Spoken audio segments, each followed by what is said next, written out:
Ngasi mayamda kaigumba amatang khanganjage hana aikhoida wari thabiraktuna laikhraba amadi thabirakadaba miyuising yaupiragadi adom thabiraktuna khanghanbirakpa wari sing adu ahan akongi matung inna hojik hapchariba wari ningamhoukhidraba thawai hairiba wari asi loisanjaraba matungda mayamda khudol tamjarakke masida wari thakhraga hapirakte haiduna nungaitaba pokpigano wari ama loisandringaida marakta ama hapsanbado mayamdasu amadi ꯑꯩꯈꯣꯏꯒꯤ ꯆꯦꯅꯦꯜꯁꯤꯗꯁꯨ ꯈꯤꯇꯪ ꯐꯖꯗꯕ ꯑꯃ ꯑꯣꯏꯕ ꯃꯔꯝꯅ ꯍꯧꯖꯤꯛ ꯁꯟꯗꯣꯛꯆꯔꯤꯕ ꯋꯥꯔꯤ ꯑꯁꯤ ꯂꯣꯏꯁꯤꯟꯖꯔꯒ ꯊꯥꯖꯔꯛꯀꯦ ꯍꯥꯏꯅ ꯈꯪꯍꯟꯖꯔꯤ ꯑꯗꯨꯒ ꯃꯌꯥꯝꯅ ꯆꯦꯅꯦꯜ ꯑꯁꯤꯕꯨꯁꯨ ꯁꯕꯁꯀ꯭ꯔꯥꯏꯕ ꯇꯧꯗꯨꯅ ꯁꯄꯣꯔꯠ ꯇꯧꯕꯤꯗꯨꯅ ꯃꯌꯥꯝꯒꯤ ꯁꯦꯕꯥ ꯀꯨꯏꯅ ꯇꯧꯕ ꯐꯪꯍꯟꯕꯤꯅꯕ ꯍꯥꯏꯖꯔꯤ ꯉꯁꯤꯒꯤ ꯋꯥꯔꯤ ꯅꯤꯡꯉꯝꯍꯧꯈꯤꯗ꯭ꯔꯕ ꯊꯋꯥꯏ ꯇꯔꯨꯛꯁꯨꯕ ꯇꯥꯡꯀꯛ ꯃꯌꯥꯝꯗ ꯈꯨꯗꯣꯜ ꯇꯝꯖꯒꯦ ꯇꯥꯃꯤꯟꯅꯁꯤ ꯃꯦꯝꯃ ꯃꯁꯥꯗꯣ ꯊꯛ ꯊꯛ ꯅꯤꯛꯇꯨꯅ ꯄꯥꯈꯠꯇꯨꯅ ꯃꯆꯥꯕꯨ ꯃꯨꯟꯅ ꯌꯦꯡꯂꯒ ꯃꯁꯥꯗꯣ ꯂꯣꯡꯅ ꯐꯨꯛ ꯍꯧꯒꯠꯂꯤ ꯑꯗꯨꯒ ꯃꯆꯥꯒꯤ ꯃꯈ꯭ꯋꯥꯡꯗ ꯁꯤꯔꯤꯕ ꯖꯟꯇ꯭ꯔ ꯑꯗꯨ ꯂꯧꯊꯣꯛꯅꯕ ꯍꯣꯠꯅꯩ ꯃꯦꯝꯃꯒꯤ ꯃꯇꯧꯗꯣ ꯎꯕꯗ ꯅꯥꯎꯕ ꯉꯛꯇꯨꯅ ꯏꯃꯥ ꯀꯩꯗꯧꯔꯒꯦ ꯁꯦ ꯐꯖꯅ ꯄꯣꯊꯥꯁꯤ ꯑꯁꯨꯝꯅ ꯍꯥꯏꯗꯨꯅ ꯃꯃꯥꯕꯨ ꯑꯃꯨꯛ ꯍꯤꯞꯊꯍꯜꯂꯤ ꯃꯇꯧ ꯑꯗꯨ ꯎꯕꯗ ꯅꯨꯄꯤ ꯑꯗꯨꯅ ꯃꯃꯥꯗ ꯃꯨꯟꯅ ꯌꯦꯡꯂꯒ ꯑꯁꯨꯝꯅ ꯍꯥꯏꯔꯛꯏ ꯅꯪ ꯍꯧꯖꯤꯛꯇꯤ ꯑꯩ ꯈꯪꯂꯕ꯭ꯔꯥ ꯃꯃꯥꯗꯣ ꯃꯉꯛ ꯍꯥꯏꯗꯨꯅ ꯈꯪꯗꯦ ꯍꯥꯏꯕꯒꯤ ꯏꯪꯒꯤꯠ ꯇꯧꯔꯛꯏ ꯅꯨꯄꯤꯗꯨꯅ ꯑꯃꯨꯛ ꯀꯟꯅ ꯅꯣꯛꯂꯒ ꯅꯪ ꯑꯩꯕꯨ ꯈꯪꯅꯤꯡꯕ꯭ꯔꯥ ꯃꯦꯝꯃ ꯈꯪꯅꯤꯡꯉꯤ ꯍꯥꯏꯕꯒꯤ ꯏꯪꯒꯤꯠ ꯑꯃꯨꯛꯁꯨ ꯇꯧꯏ ꯅꯥꯎꯕꯗꯤ ꯃꯃꯥꯅ ꯇꯧꯔꯤꯕ ꯃꯑꯣꯡꯗꯣ ꯎꯕꯗ ꯃꯃꯤꯠ ꯂꯥꯎꯊꯣꯛꯂꯒ ꯉꯛꯅ ꯃꯃꯥꯗ ꯃꯨꯟꯅ ꯌꯦꯡꯉꯤ ꯅꯨꯄꯤꯗꯨꯅ ꯉꯥꯡꯕ ꯇꯧꯔꯤꯕꯁꯤꯡꯗꯨ ꯅꯥꯎꯕꯒꯤ ꯃꯃꯤꯠꯅꯗꯤ ꯎꯈꯤꯔꯝꯗꯦ ꯁꯥꯍꯨꯝ ꯑꯃꯠꯇꯁꯨ ꯃꯁꯥꯗ ꯐꯪꯈꯤꯔꯝꯗꯦ ꯃꯍꯤ ꯃꯌꯥꯏ ꯀꯟꯕ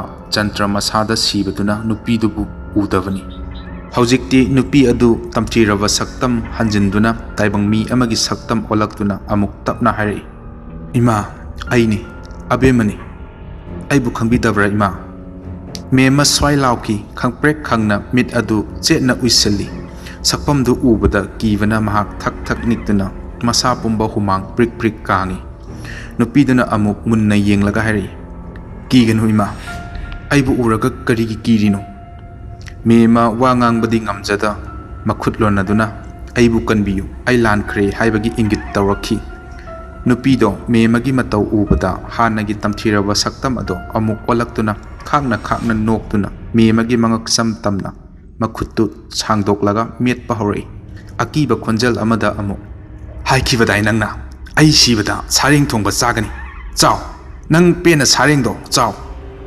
ꯑꯁꯨꯝꯅ ꯍꯥꯏꯅ ꯃꯆꯤꯟꯗ ꯈꯨꯄꯥꯛꯅ ꯍꯟꯖꯤꯟ ꯍꯟꯖꯤꯟ ꯀꯌꯥꯔꯛ ꯊꯥꯔꯛꯈꯤ ꯃꯃꯥ ꯃꯊꯟꯇꯅ ꯃꯉꯛ ꯁꯝ ꯃꯦꯠꯇꯨꯅ ꯃꯆꯤꯟꯗꯁꯨ ꯍꯟꯖꯤꯟ ꯍꯟꯖꯤꯟ ꯊꯥꯖꯤꯟꯖꯕꯗꯣ ꯎꯕꯗ ꯅꯥꯎꯕꯅ ꯏꯃꯥ ꯀꯔꯤꯅꯣ ꯇꯧꯕꯤꯔꯤꯗꯨꯕꯣ ꯏꯃꯥꯁꯦ ꯑꯁꯨꯝꯅ ꯍꯥꯏꯗꯨꯅ ꯃꯈꯨꯠꯇꯣ ꯆꯤꯡꯊꯣꯛꯅꯕ ꯂꯥꯛꯅꯩ ꯑꯗꯨꯕꯨ ꯉꯝꯈꯤꯗꯦ ꯅꯥꯎꯕ ꯉꯛꯅ ꯀꯣꯏꯂꯥꯎ ꯂꯥꯎꯔꯛꯈꯤ ꯅꯥꯎꯕꯅ ꯂꯥꯎꯔꯛꯄꯗꯨ ꯇꯥꯕꯗꯒꯤ ꯏꯃꯨꯡꯒꯤ ꯃꯤ ꯄꯨꯝꯕ ꯆꯤꯟꯁꯤꯜꯂꯛꯇꯨꯅ ꯌꯦꯡꯉꯤ ꯃꯃꯥꯒ ꯅꯥꯎꯕꯒꯅ ꯇꯧꯔꯝꯂꯤꯕ ꯃꯑꯣꯡꯗꯣ ꯎꯕꯗ ꯃꯌꯥꯝ ꯆꯪꯗꯨꯅ ꯑꯃꯨꯛ ꯆꯤꯡꯊꯣꯛꯏ ꯐꯅ ꯀꯟꯅ ꯆꯤꯡꯂꯕꯁꯨ ꯃꯈꯣꯏ ꯑꯃꯠꯇꯅ ꯉꯝꯈꯤꯗꯦ ꯃꯃꯧ ꯅꯨꯄꯤꯅ ꯈꯣꯏꯖꯨ ꯂꯩꯈꯥꯝ ꯊꯥꯕꯗꯒꯤ ꯇꯞꯅ ꯆꯤꯡꯊꯣꯛꯄꯗꯣ ꯉꯝꯂꯛꯈꯤ ꯇꯟꯖꯥꯗꯨꯗ ꯅꯨꯄꯤꯗꯨ ꯈꯪꯍꯧꯗꯅ ꯁ꯭ꯋꯥꯏ ꯃꯥꯡꯈꯤꯔꯝꯃꯤ ꯃꯦꯝꯃꯗꯤ ꯒ꯭ꯌꯥꯟ ꯃꯥꯡꯗꯨꯅ ꯑꯁꯤꯕꯒꯨꯝ ꯇꯥꯗꯨꯅ ꯂꯩꯈ꯭ꯔꯦ ꯋꯥꯔꯤ ꯄꯨꯝꯕ ꯅꯥꯎꯕ ꯀꯞꯅ ꯀꯞꯅ ꯇꯝꯂꯝꯃꯤ ꯉꯥꯏꯍꯥꯛ ꯂꯩꯔꯒꯗꯤ ꯌꯨꯝꯊꯛꯇ ꯃꯤ ꯆꯠꯄꯒꯤ ꯃꯈꯣꯜ ꯑꯃꯨꯛ ꯇꯥꯔꯛꯈꯤ ꯍꯟꯗꯛꯇꯤ ꯃꯌꯥꯝ ꯂꯣꯏꯅ ꯇꯥꯔꯤ ꯊꯣꯡ ꯊꯣꯡꯅꯥꯎ ꯊꯤꯟꯕ ꯆꯥꯛꯁꯪꯗ ꯀꯣꯜꯂꯤꯛ ꯂꯪꯕꯒꯤ ꯃꯈꯣꯜꯗꯨꯅ ꯏꯃꯨꯡꯗꯣ ꯄꯨꯝꯅꯤꯟ ꯅꯤꯜꯂꯤ ꯉꯥꯏꯍꯥꯛꯀꯤ ꯃꯇꯨꯡ ꯑꯃꯨꯛ ꯃꯈꯣꯏꯅ ꯄꯨꯟꯅ ꯂꯩꯔꯤꯕ ꯀꯥ ꯑꯗꯣ ꯊꯣꯛ ꯊꯣꯛ ꯅꯣꯝꯃꯛꯈꯤ ꯏꯃꯨꯡꯗ ꯂꯩꯔꯤꯕ ꯃꯤ ꯈꯨꯗꯤꯡꯃꯛ ꯑꯀꯤꯕ ꯍꯦꯟꯃꯟꯕꯗꯒꯤ ꯀꯟꯅ ꯀꯟꯅ ꯀꯞꯄ ꯌꯥꯎꯅꯔꯛꯈꯤ ꯉꯛꯂꯤꯕꯗꯤ ꯏꯃꯨꯡ ꯑꯗꯨꯅ ꯀꯞꯄ ꯂꯥꯎꯕꯒꯤ ꯃꯈꯣꯜ ꯀꯌꯥꯗꯨ ꯌꯨꯝ ꯂꯣꯟꯅꯅ ꯂꯩꯔꯤꯕ ꯂꯩꯀꯥꯏꯒꯤ ꯃꯤ ꯑꯃꯠꯇꯅ ꯇꯥꯈꯤꯔꯝꯗꯦ ꯑꯀꯤꯕ ꯄꯥꯈꯠꯄꯗꯨꯅ ꯃꯈꯣꯏ ꯄꯨꯟꯅ ꯀꯞꯄ ꯂꯥꯎꯕ ꯍꯦꯟꯃꯟꯕꯗꯒꯤ ꯒ꯭ꯌꯥꯟ ꯃꯥꯡꯗꯨꯅ ꯇꯨꯃꯤꯟꯅ ꯇꯥꯗꯨꯅ ꯂꯩꯅꯈꯤ ꯋꯥ ꯉꯥꯡꯕ ꯉꯝꯂꯝꯗꯕ ꯃꯦꯝꯃ ꯈꯪꯍꯧꯗꯅ ꯒ꯭ꯌꯥꯟ ꯇꯥꯔꯛꯇꯨꯅ ꯈꯪꯂꯥꯎ ꯂꯥꯎꯗꯨꯅ ꯂꯣꯡꯅ ꯍꯧꯒꯠꯂꯤ ꯀꯥꯗꯨꯒꯤ ꯑꯀꯣꯏꯕꯗ ꯃꯃꯤꯠꯇꯣ ꯂꯩ ꯂꯩꯗꯨꯅ ꯌꯦꯡꯉꯤ ꯏꯃꯨꯡꯒꯤ ꯃꯤ ꯄꯨꯝꯕ ꯒ꯭ꯌꯥꯟ ꯃꯥꯡꯗꯨꯅ ꯑꯁꯤꯕꯒꯨꯝ ꯇꯥꯗꯨꯅ ꯂꯩꯔꯝꯕꯗꯣ ꯎꯕꯗ ꯃꯃꯤꯠ ꯃꯅꯥ ꯌꯨꯡꯈꯠꯇꯨꯅ ꯃꯨꯟꯅ ꯌꯦꯡꯗꯨꯅ ꯂꯩꯈꯤ ꯐꯃꯨꯡꯗꯒꯤ ꯐꯠ ꯆꯣꯡꯊꯗꯨꯅ ꯃꯄꯨꯔꯣꯏꯕ ꯃꯆꯥ ꯃꯃꯧꯁꯤꯡꯕꯨ ꯀꯧꯗꯨꯅ ꯀꯞꯂꯛꯏ ꯀꯔꯤꯅꯣ ꯇꯧꯔꯤꯕ ꯃꯇꯧ ꯑꯁꯤꯕꯨ ꯍꯧꯒꯠꯂꯣ ꯑꯁꯨꯝꯅ ꯍꯥꯏꯗꯨꯅ ꯃꯁꯥ ꯅꯣꯝꯗꯨꯅ ꯀꯧꯔꯤꯉꯩ ꯅꯥꯀꯜꯗꯒꯤ ꯅꯨꯄꯤ ꯑꯃꯒꯤ ꯈꯣꯟꯖꯦꯜꯗ ꯅꯪ ꯄꯦꯜꯂꯕ ꯅꯠꯇ꯭ꯔꯥ Mema khangprek khangna kapadu chap lepi nupidu amuk mamangda phat leptuna nuksiba khonjelda ima aingonda yenglao mema mamai nongkhattuna amuk yengi magi mamangda fingau setpi nupido ubada pakhatna machindagi abema ai abemani ima hojikti aibu khanglaba natra mema fuk hagottuna tunghanna khongkap ama ani handuna chenge tawi ngaikho ima chenganu hojikti hairo imagi kari pendaba laibadagi aibu asuk wahaliba otlibanu mema khumfam khangda masa ado thak thak niktuna wa ngangba fam ngamdana chap leptuna lairami matau adu ubada nupi adu sauraktuna tamthiba saktam ama amuk olaklaga launa hari pare nangna hayu haiba yadrabanina imungi mi pumba aigi ikhutmakna tumna hatgani asumna hairamlaga nok noktuna mapanda thokri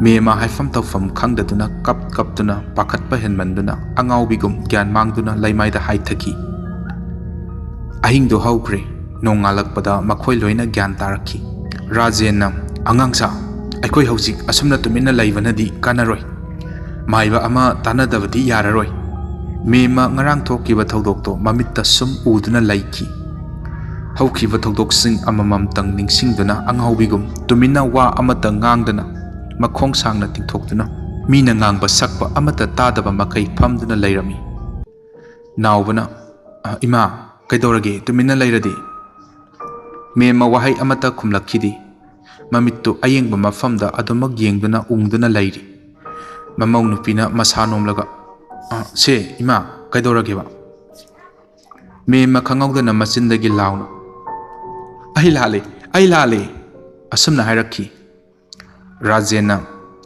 mama nangbu kaidorage se somda laisalo kanadano nangna lale haribabo sidadi kanasu laiti changlasila o nangbo moi baba ai yamna lan khri aibu amukta ngakpi ai yamna kire kanada kadaida nangna laluribano nang landi aina nangonda chai ngangdana khara tawkhibaduda hojik phawba waruribro nawba wari marak thali baba maiba haibado khara thuna unarunaba tawsi ipa maibagi yumda chattuna unaruragi angangsa noi fajana leiramu asumna hairamlaga mapado maibagi yumda lakhirami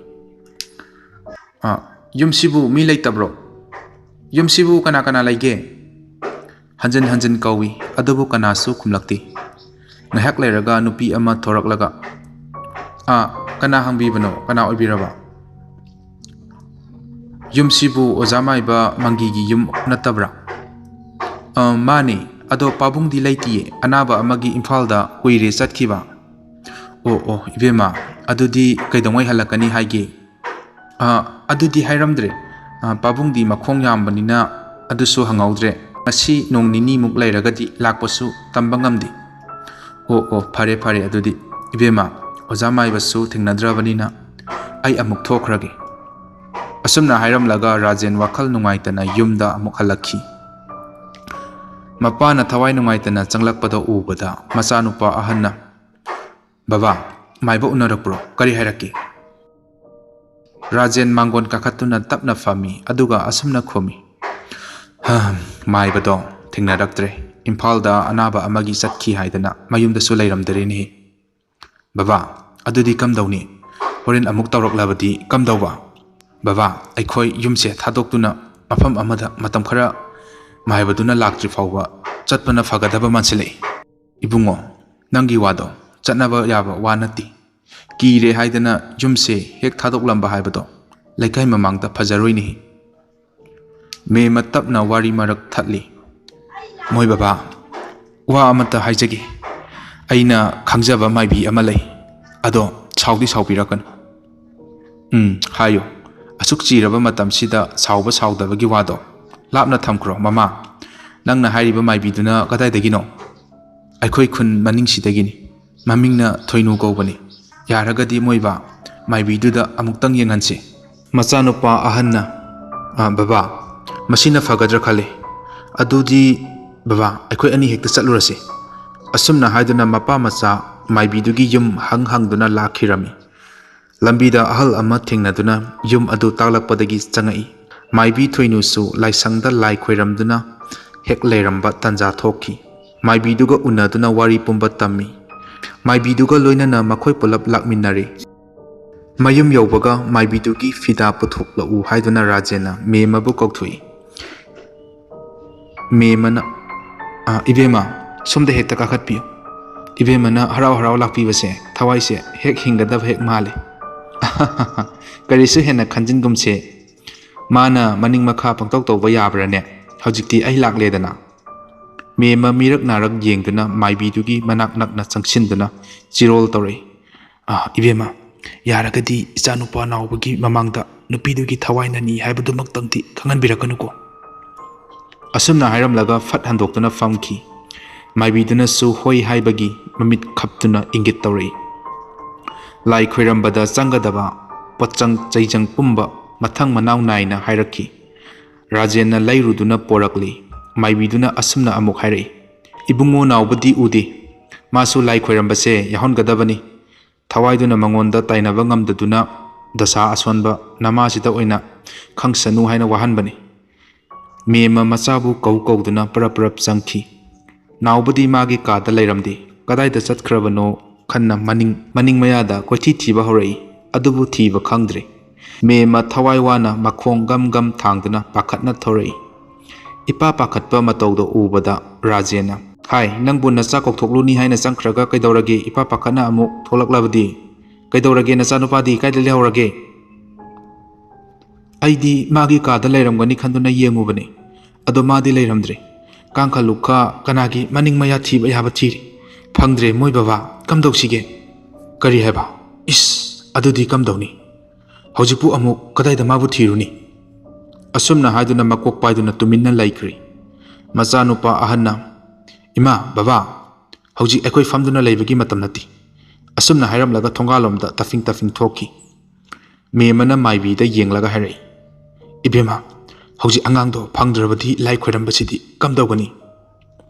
Iche karimatta pakhatkano. Thawaiduna angangse lapna puba ngamloi. Masada jantra ama yauribanina mana kaisu henjanbadi ngamloi. Somdana nauba turien mapangi khongnang makhongda mamai non khattuna mamit kupta makai yengduna laiba mayambana ubadagi chensinduna makhut paiduna chingduna pusalakhi. Nauba machinda murum soli. Ngaiko aibu singano. Mana aibu kauri. Karinu dada khuse amukta thado. Ai magi manakta chatkeba. Ai mana kappagi makhonje taba gamdi se thado ai khuse thado. Maibiduna machinda laison tinson tawduna tairen masa paiduna naubagi masada haidokpadagi nauba gyantana tumina laikri. Rajen pakhatna maibiduda Ibema aikhoigi isase amukta kanbiyo. Tada angangse karimata tawroye pakhatpigano. Aina phanaba soidana tawgani. Asumna haiduna lai khoiramba horakhi. Ingkholgi akoibada amuk chatuna machinda mantra kaya sonduna makhutna pairiba lang ahingbado ingkholgi chuthek marida koina tingli. Langi machin anidu chetna amuk kisinki. Maibiduna naubada asumna hairai. Ibungo nangna thongalchigi mayai sida kom ama tawro. Aduga lang machin anise amuk phumjingadabani. Nauba maibina hairakpagi matung inna thabak khudingmak pangthokpa loireduna makhoi ani changminarakhi. Asumna maibiduna amuk hairai. Karisu nungsa thibiruranu. Sidagidi mana karisu tawba ngamlaroi. Ado ibungo sida changsilao imana ngonda karigumba pot ama piramgi. Nauba changsinduna fami. Se aina nangonda sinariba potse nasadagi thaba sungyamak yadi. Chetna paisilu kanamatada uhanbasu yadi ko. Asidagi ichada tinyek naramba layaknaba khudingmak koklavani. Asumna haina makokta ahumlak nanthabi. Rajena Ibema yam nungaijari. Ado sidagidi aikhoida thawaiduna karisu tawraklaroi ko. Tada karisu tawraklaroi. Mema machabu koksili. Atomba se dokina se nama maibisida nathamoi singna khoiramlaga katlo. Nauba changsinduna khoiramlaga dakina ado katli. Rajena Ibema yamdi yamdre loksinbiyo. Tada yaman khre laitin khoiramba su loirabanina numita dringai sida nachal amuk yaujakragi. Hoi ibema adudi aikhoi amuk sum lehoragi. Asumna haina imungda pulap changnakri. Asumna maibidong lambida mathanta wakhan kaya mawon khanduna chatli. Wakaldi nungaiba natti. Khangnaruba chanarubagi adumak tawdaba yadaduna masu matawrubani. Ngasigidi matang asida ningamhoukhidraba thawai hariba wari asigi taruk suba saru mayamda lanthokjaba loisanjari. Wari asigi makhataba saru mathangi numita amuk mayamda puduna laksagi. Mayamna matam adu fawba tangdi warsu wana ngaiminasi yaraga mayamdagi kainanaba yathang nijari.